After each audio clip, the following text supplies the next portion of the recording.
Bom dia a todos, bom dia a todas, sejam todos muito bem-vindos e bem-vindas a mais um ICL Mercado Investimento. Bom dia a todo mundo que tá vendo a gente aí em São Luís, no Maranhão, região, que está vendo a gente pela TV UFMA, ao pessoal que está assistindo a gente pela Pop TV em Porto Alegre, Sobradinho. Hoje, terça-feira, saiu o levantamento da safra agrícola. Uma nova queda esperada aí, quem diria que o agro está tendo que pagar pelas suas próprias consequências, né? Estou pagando pelas consequências dos meus atos, então vamos explicar tudo isso. E mesmo assim parece que tem gente que não ligou a chavinha ainda de que os problemas climáticos são reais e a gente vai falar dessas pessoas.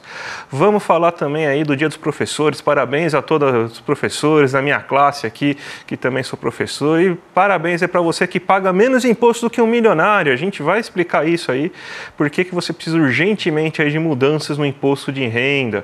Vamos falar também da Enel, né? Para variar, a gente vai falar aí do custo que a Enel já trouxe aí para a cidade de São Paulo, os prejuízos.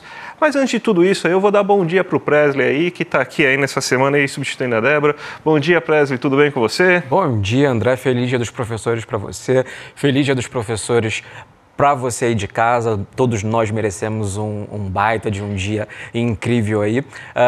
Hoje a gente vai estar conversando sobre várias coisas bacanas, sobre o movimento do mercado como um todo. E também a gente está falando sobre o Drex. O que seria esse Drex? É a mesma coisa que o Pix? Um nome estranho como esse é o quê? É de bater com abacate, passar no cabelo? É um tipo novo de remédio?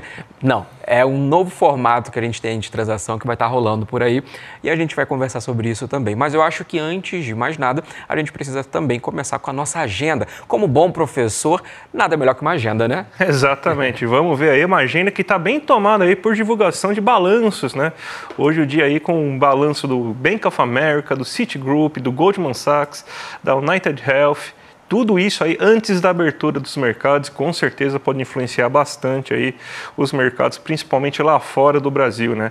Na França a gente tem um relatório mensal sobre petróleo, lembrando que ontem já teve divulgação aí do relatório do OPEP, isso aí pode afetar bastante o mercado de petróleo durante essa manhã. Lá na zona do euro tem o Eurostat divulgando a produção industrial de agosto. Na Alemanha, 6 horas da manhã, o índice de expectativas econômicas e aqui a Conab fazendo o levantamento da safra de grãos de 2024, 2025, também às 9 horas da manhã. Então, bastante coisa que saiu logo de manhã, então muita coisa, principalmente fora do Brasil. Aqui na Europa, esse levantamento da safra de grãos, que não influencia tanto a Bolsa, mas é importante a gente observar isso também. E a nossa agenda continua depois das 9 da manhã com...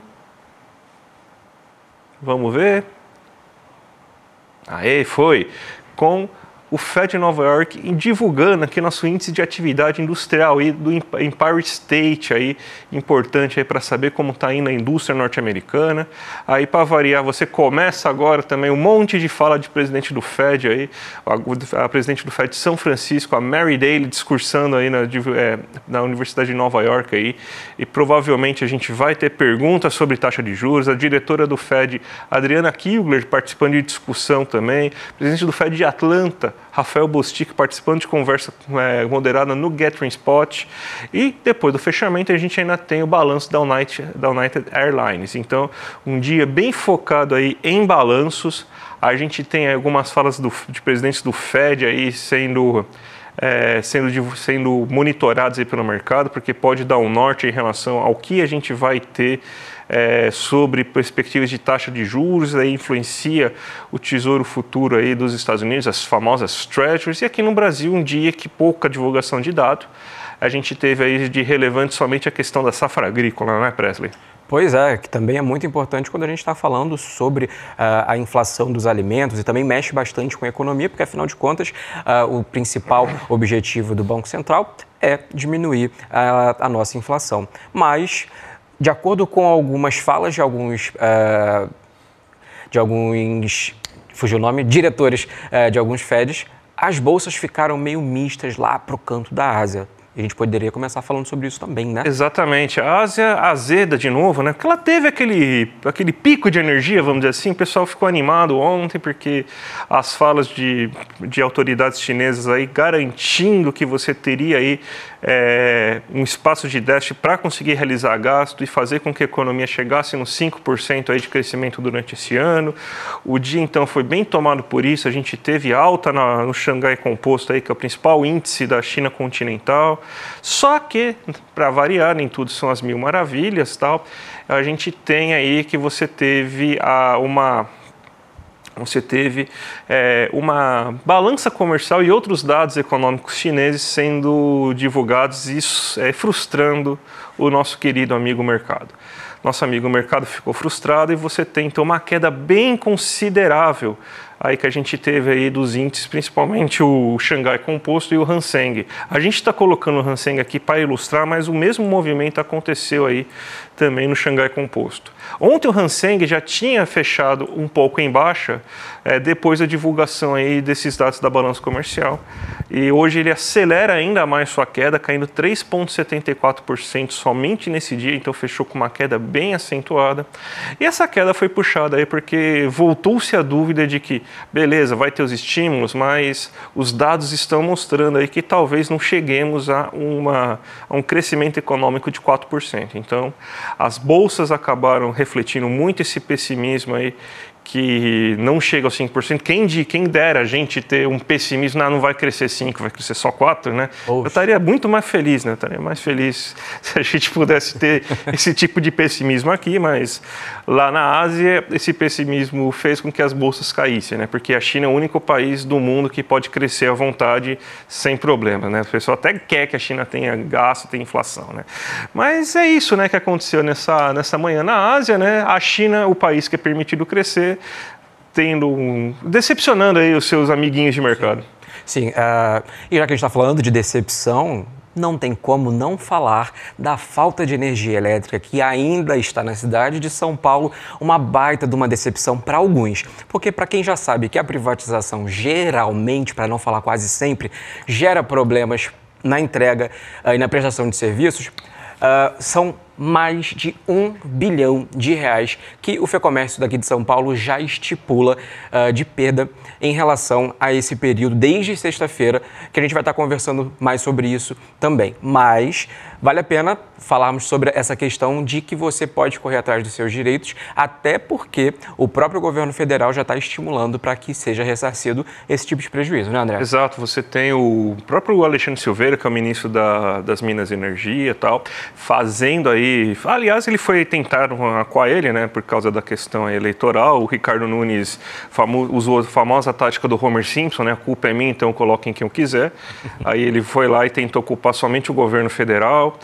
E foi lá o Alexandre Silveira ontem falando, inclusive, aí, fazendo uma preliminar, mostrando aí o problema de falta de poda de árvore, que atrapalhou bastante. Aliás, ele falou que quase 50% das questões aí estavam mais ligadas à prefeitura do que à própria Enel, né? O que ele está tentando fugir dessa questão aí. O Alexandre Silveira falou um pouco sobre isso. E ele está falando que sim, as pessoas, né? O próprio Copom, Copom não, esquecia. O Procon, não é o Copom. O Procon também está incentivando as pessoas que tiveram prejuízo por apagão entrar na justiça para conseguir reverter esse caso. Você falou mais de 1 bilhão, é mais de 1,5 bilhão, é 1,65 bilhões, Presley, de prejuízo. Falei milhão? 1 bilhão.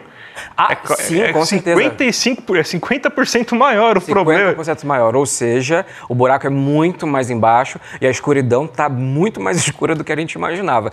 E óbvio, né, fica agora aquela questão, um joga para um joga para outro. Só que óbvio, se você pensa numa chuva ou numa ventania como da magnitude da sexta-feira, que atingiu boa parte da cidade de São Paulo e outras cidades também do interior, é nítido ver que precisamos sim observar de onde está vindo esse problema e culpar os verdadeiros culpados, né? Porque, de acordo com o Ricardo Nunes, a responsabilidade em relação até mesmo a prestação de serviços, vem do governo federal. Só que quando a gente vai puxar esse tipo de análise para entender o porquê que está acontecendo, as próprias imagens já mostram para a gente que o problema é árvore caindo. Veja só, por que o Lula não foi lá e não cortou as árvores da cidade de São Paulo? Então, a gente até chama essa discussão para entender qual é o papel, nesse momento, da prefeitura como instituição justamente ativa para realizar esse tipo de prevenção. Porque, como o André bem trouxe de volta, são mais de 1,5 bilhão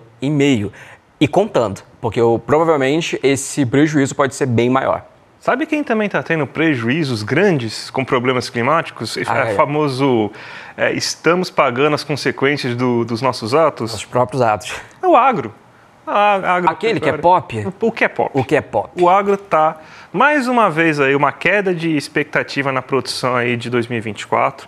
Já tem 6,4% de queda na expectativa, 0,4% de queda na expectativa no mês. Quem diria, as secas estão impactando a produção. E as secas estão ocorrendo aonde? No Centro-Oeste, onde quase não tem plantação de nada, né? Basicamente não se planta nada no Centro-Oeste. Só um pouco de soja, um pouco de milho, né? Que basicamente é quase 50% 75% da nossa produção agrícola está lá, mas o agro está sofrendo com isso, né? A gente tem, inclusive, aqui alguns gráficos para mostrar para vocês aí o que está acontecendo aí com o agro esse ano. A gente teve aí que o ano de 2023 teve uma safra recorde aí, em relação ao agro, só que aí veio 2024 aí caprichou na resposta climática que a gente estava observando, né? Porque você teve mais de 315 milhões de toneladas sendo produzida aí nesse momento. Aí o que acontece? A gente começa a cair, a gente já está em 295 milhões de toneladas, essa queda aí de 6,4% em relação ao último período. Está melhor que 2022? Está, mas 2022 a gente estava aí também com graves problemas climáticos e a gente está sofrendo aí de novo e a perspectiva não é boa, porque a gente prevê continuar o próximo ano com problemas climáticos. Só que assim, a gente está vendo assim que plantar soja e milho de maneira predatória e de maneira assim muito extensiva está gerando problemas climáticos, o solo está secando, está aumentando a estiagem, as queimadas estão cada vez mais frequentes para conseguir limpar a área, para conseguir baratear a limpeza do terreno, para conseguir plantar novas rodadas. Isso está acontecendo com a cana-de-açúcar e tudo mais. Então, o pessoal do agro é um pessoal inteligente, né, Presley? Ah, super. É muito mais fácil você ir lá e tacar fogo em tudo, acabar com o ecossistema, transformar tudo em um grande deserto, para depois ver se vai nascer algum tipo de milho, ou se o boi, por exemplo, vai conseguir respirar naquele local. É uma baita de uma burrice. Você não precisa ter muitos neurônios para poder enxergar que ninguém ali está pensando no longo prazo. O lucro está sendo exposto para agora, né? Então vamos ali plantar soja para virar ração, o milho para virar ração de gado, vamos tacar fogo em tudo, botar gado para até dizer chega e principalmente boa parte do gado, eu gosto de brincar que aqui no Brasil a gente planta boi, né? Boa parte do boi que é plantado é levado para fora. Então, nós não estamos nem desmatando a nossa própria natureza para consumo interno, é para fora. Tudo bem, se você gosta mais daquela síndrome do vira-lata e tudo mais, mas, né, farinha pouca, nosso pirão primeiro. E se a gente observar ainda, os governantes que estão sendo escolhidos agora, inclusive, né, André? Muitos deles são extremamente negacionistas, acham que isso é uma histeria, acham que isso é uma bobeirinha, uma coisa pouca, que vai acontecer daqui 100 anos. E isso mostra pra gente o descaso, né, inclusive, das pessoas com a situação das crises climáticas que, pasmem, afeta o seu bolso aí do seu lado também. Exato. Vamos ver aqui um gráfico só para mostrar aqui uma coisa, porque olha só que absurdo. A gente espera, acontecer esses problemas climáticos, eles vão começar a diversificar um pouco a produção. Vão acordar para a vida? Estava em 46% a produção de soja, tá? Até o ano passado. Estamos em 48,7%. Vamos aumentar a produção de soja. O milho, caiu um pouco, mas o que o milho virou? Soja. Então vamos expandir isso. Você vê, ó, feijão só 3%, arroz 1,7%, algodão que até aumentou, mas está indo para fora esse algodão, tá? Cana de açúcar para fazer etanol para o seu carro, não é para o doce não, tá? É para o etanol do seu carro, é bem importante lembrar isso, né? Olha só como é pouquinho o resto, mas ó, soja e milho é bastante. E se a gente colocar aí a cana-de-açúcar, o quê? 85% da nossa produção serve para alimentar gado suíno chinês. Exato. E para colocar combustível no Jeep Renegade aí da galera, né? Então, basicamente isso. Pois é. E tem gente falando besteira ainda, né? Porque parece que não, né? Parece que isso aí não tem problema nenhum. Tá uma histeria. Não é uma histeria? Estão criando o caso, a famosa tempestade no copo d'água. E a gente pode até chamar aqui para um print que nós temos, justamente de não qualquer vereador, mas o mais votado da cidade de São Paulo simplesmente cita que é um exagero, é uma histeria as mudanças climáticas. E aí eu pergunto para você do outro lado, será que as fortes chuvas, a seca e toda essa estrutura de mudança climática que está acontecendo nos últimos anos, que se você não estiver dentro de uma caverna, provavelmente você já notou no seu dia a dia, será que isso não chama a atenção das autoridades? Será que nós, como sociedade e os representantes da sociedade, não eram para estar mudando completamente esse tipo de discurso? Porque, afinal de contas, a terra que a gente vai deixar para o futuro não é mais um futuro tão distante, né, André? O futuro é agora. A gente está passando por movimentos que a gente nunca viu, problemas nas safras, problemas de seca que estão atingindo. O Brasil está criando locais... Está criando não, né? Estão sendo formados desertos, áreas que jamais pensaram que seria dessa forma. E aí fica a reflexão, será que realmente é uma histeria? Será que a qualidade da água, do solo, do ar, será como que a gente vai ficar no futuro? Então acho que isso talvez não seja um exagero, talvez seja fruto de um negacionismo que vem financiando, inclusive financiado também pelo famoso agro-pop, né? Lucas Pavanato. Sexta-feira, a gente estava passando aí por um evento climático pesado, que foi justamente uma ventania, uma das mais fortes da história de São Paulo. Essa ventania aí não foi fraca. Ajudou também no bowl assim, de coisas para fazer com que a cidade chegasse no caos. Claro que se a gente tivesse um prefeito seria mais fácil. Mas isso aí também é fruto da crise climática.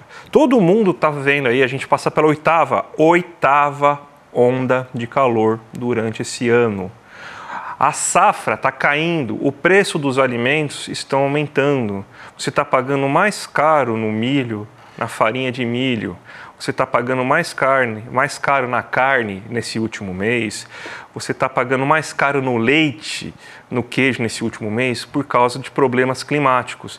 Mas o que o Pavanato vê que é problema? É banheiro unissex, é linguagem neutra.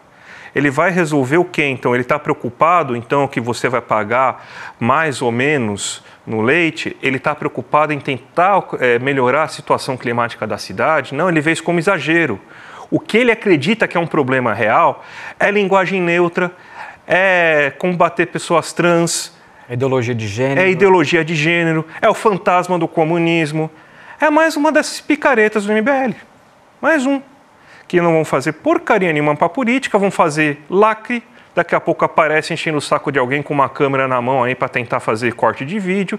Apareceu outro dia na PUC lá para tentar mostrar lá que a esquerda era burra, que a esquerda não sabia de nada de economia, mas ele vai lá e acha que é um exagero. Então, ó, meus parabéns ao senhor, que enquanto você está falando aí de banheiro unissex, o paulista está há dias sem luz por problemas climáticos, o Brasil está queimando, a gente está aguentando 37 graus na cabeça, e o brasileiro não tem ar-condicionado porque é um item caro. Então, enquanto você tem uma pessoa dessa que fica se preocupando com esses fantasmas aí ideológicos, o trator do mundo passa pela nossa cabeça.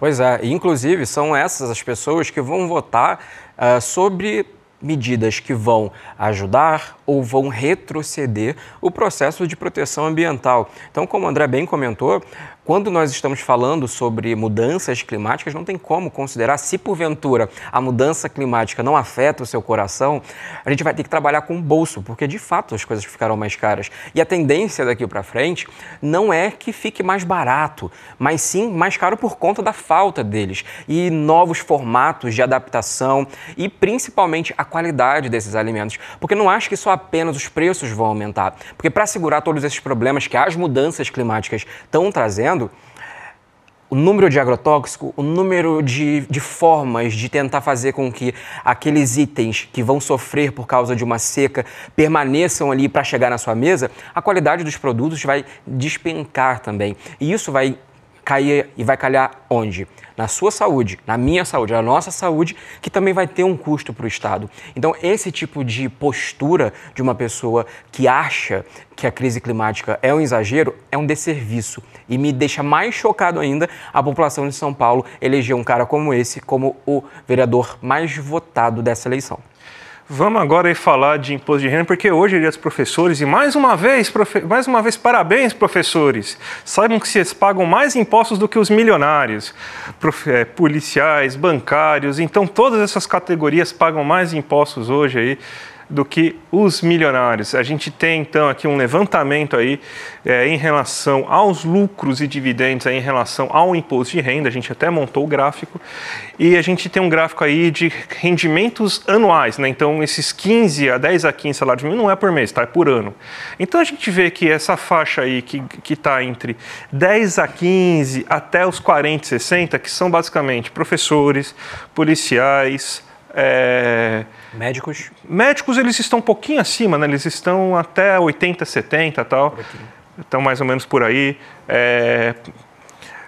Todas essas categorias que todo mundo adora falar, que aí ainda bem que ainda não vi ainda aquela fake news lá, que no Japão o imperador se curva ao professor lá, que ainda bem que ainda não saiu esse tipo de fake news, que eu odeio aquilo lá. É que tá cedo ainda, daqui a pouco passa. Daqui a pouco passa. Então, esses vermelhinhos, eles pagam mais ou menos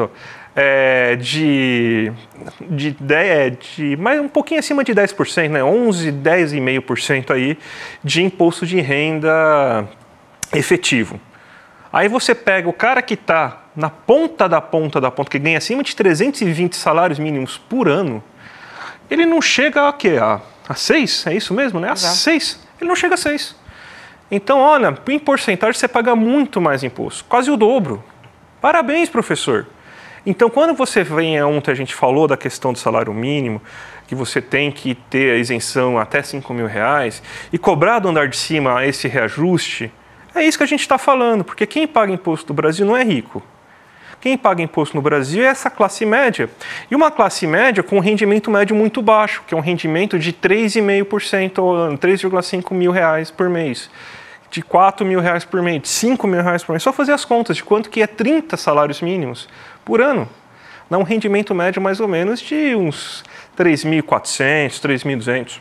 Então essa galera que paga imposto de renda alto. Essa galera. Enquanto o rico não paga imposto de renda, porque não paga imposto sobre lucros e dividendos. A boa parte do rendimento que ele tem vem dessa fonte. Então, gente, tem que começar a colocar os dedos na ferida. Quem recebe mais tem que pagar mais. Eles são obrigados a contribuir mais com a sociedade. Eles têm mais capacidade de contribuir mais com a sociedade. Isso daí não é nenhuma ideia comunista, socialista nem nada. É um capitalismo básico. O capitalismo básico. Você quer salvar o capitalismo? Você que se diz tanto capitalista, tem que salvar as pessoas desse modelo. Então, se ficar cada vez mais com pessoas que são milionárias, pagando menos impostos, concentrando mais renda, não vai ter gente para trabalhar, para consumir. Isso aí vai degradar o capitalismo no longo prazo. Então, menos lucro no curto prazo. Então, a gente só está pedindo o mínimo aqui, tá? Não está sendo muito radical, só o mínimo que a gente quer aqui, Presley. Vai fazer a conta fechar, né? Exatamente. Porque, e o que me deixa um pouco mais chateado, para não dizer triste, é que nessa parte aqui, se você observar o gráfico dessa galera que recebe de 5 a 7 até aqui, esses 40, geralmente tem muitas pessoas que estão nessa faixa aqui que defendem essa galera daqui, ó.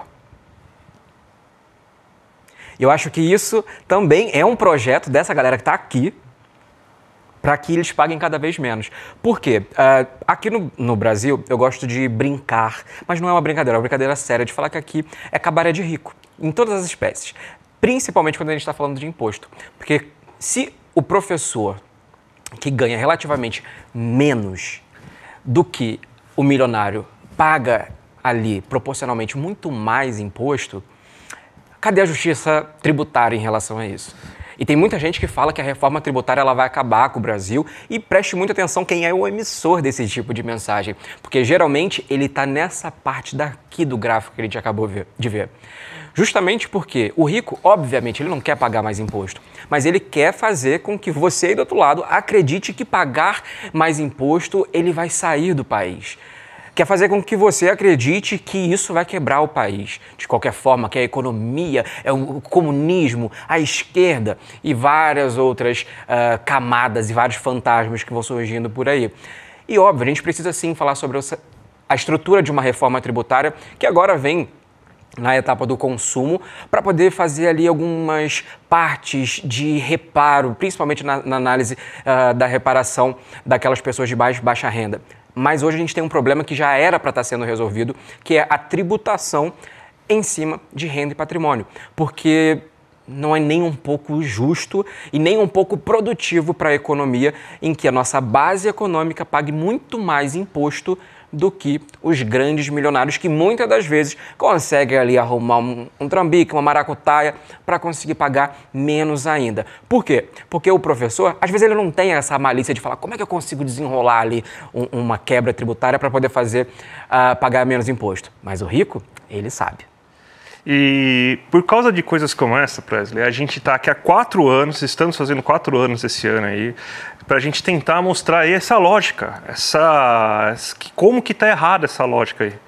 Então faz 4 anos aí que o ICL está tentando transformar o Brasil através do conhecimento e a gente está celebrando aí durante essa semana aí esses 4 anos de ICL. Então a gente primeiro vai chamar vocês aí para um monte de coisa, para fazer parte aí, virar membro solidário aí, porque a gente não é pago por bet, por banco, por rede de supermercado grande, a gente é pago por vocês. Então é aquela coisa, quem paga a conta, a quem paga a banda escolhe a música. Já que são vocês que pagam a banda, então a gente só tem uma responsabilidade com vocês.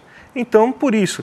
Então a gente está fazendo aqui, ó, bonezinho aqui do comunismo, que todo mundo adora aí, do Vai Pra Cuba. Livro do Eduardo Moreira. Presley, mostra aí o seu, ó. Mostra aí o seu. Felipe aqui, Neto aí, ó. Felipe Neto também. Esse baralho aqui de reflexões do dia aí, do Eduardo Marinho, que foi um dos itens que mais gostaram. Vamos lá, coloca aqui isso. Quem quiser dar o zoom aqui para vocês verem até de mais perto aí o baralho. Então, gente, a gente está aqui, então, fazendo aí toda essa semana. E hoje vai ter o Rolê ICL, vai ter a Laura que vai participar do nosso Rolê ICL. Puxa, a faixinha lá foi pro saco, né? Fiquei sabendo que já perdeu no final do ano, alguém já surrupiou a faixinha, né? Mas também vai chegar para vocês aí essa faixinha aí. Então a gente vai ter o Rolê ICL, a Laura vai participar e 12h30 vai começar o novo programa aí do ICL que vai passar terça, quarta e quinta, gente. O Web Comunistas com a Laura Sabino e com Ian Neves. Então, gente, vai ser imperdível essa semana aí, tá cheio de surpresas para vocês, um monte de programas, tem o Felipe Neto amanhã, Web Comunistas durante 3 dias, uma promoção, uma semana repleta de coisas para vocês fazerem, tá certo, gente? Então, ó, clica aqui depois aí no link que a gente vai colocar aqui embaixo aí, é iclmercado.com.br, fortaleça o ICL essa semana aí, vamos se inscrever para virar membro solidário, ganhar tudo isso, ganhar esse boné, inclusive, que vai valer a pena, tá bom? Com certeza, é aquela velha história. O aniversário é do ICL, mas quem ganha o presente são vocês. Exatamente. Mandar mais uma vez um abraço para todos os professores do Brasil. Eu sou minha namorada também é professora, tenho amigos professores aí da Unip, de grupo de palmeirenses que eu faço parte aí, Raquel também pediu aí também para fazer o jabá. Um abraço para todos os professores, que a gente consiga uma situação melhor aí nos próximos anos. O Presley também é professor, então parabéns, Presley. Obrigado. E a gente volta amanhã aí às 11 da manhã aí, com tudo que acontecer nessa quarta-feira, tá certo, gente? Um grande abraço e até amanhã. Um abraço, feliz Dia dos Professores e até amanhã. A Terra não precisa de nós. O ser humano precisa dela. E ela não precisa do ser humano.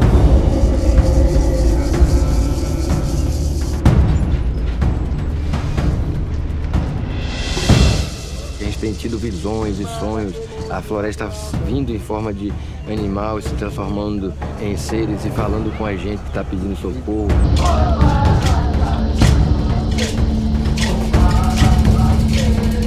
Isso aqui é um fantasma. Isso aqui é uma mata morta. O protagonismo indígena é esse. Nós estamos aqui, a mata é nossa, se quiserem cometer genocídio, passar por cima, pode vir.